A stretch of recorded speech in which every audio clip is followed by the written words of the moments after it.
বাংলাদেশকে লজ্জার স্বাদ দিল পুচকে পার্থ।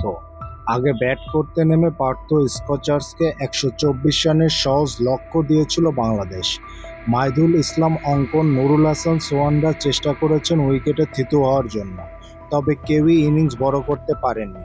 শেষ পর্যন্ত রকিবুল ইসলামের ১৬ রান এবং আফিফের অপরাজিত ৪২ রানের উপর ভর করে নির্ধারিত ২০ ওভারে ৯ উইকেট হারিয়ে ১২৩ রান সংগ্রহ করে বাংলাদেশ। জবাব দিতে নেমে ১২ বল এবং ৫ উইকেট হাতে থাকতে জয় তুলে নেয় পার্থ। মামুলি লক্ষ্য তাড়া করতে নেমে দ্বিতীয় ওভারে উইকেট হারায় পার্থ। হাসান মাহমুদ ফেরান বক্সটার হল্টকে। আরেক ওপেনার জেডন গডিন এবং ওয়ান ডাউনে নামা টিয়াগি উলিয়ে ২৫ রানে জুটি গড়েন। ১৭ বলে ১৭ রান করা গুডউইনকে আউট করে এই জুটি ভাঙেন রকিবুল।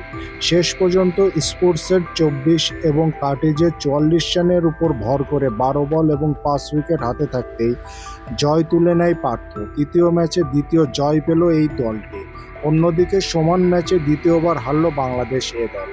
এই হারে সেমিফাইনালে ওঠার পথটা কঠিন হয়ে গেল নুরুল হাসান সোহানদের দলের জন্য।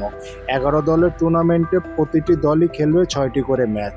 পয়েন্ট তালিকার শীর্ষ ৪টি দল খেলবে টপ 10 ইন টি-20 সেমিফাইনালে।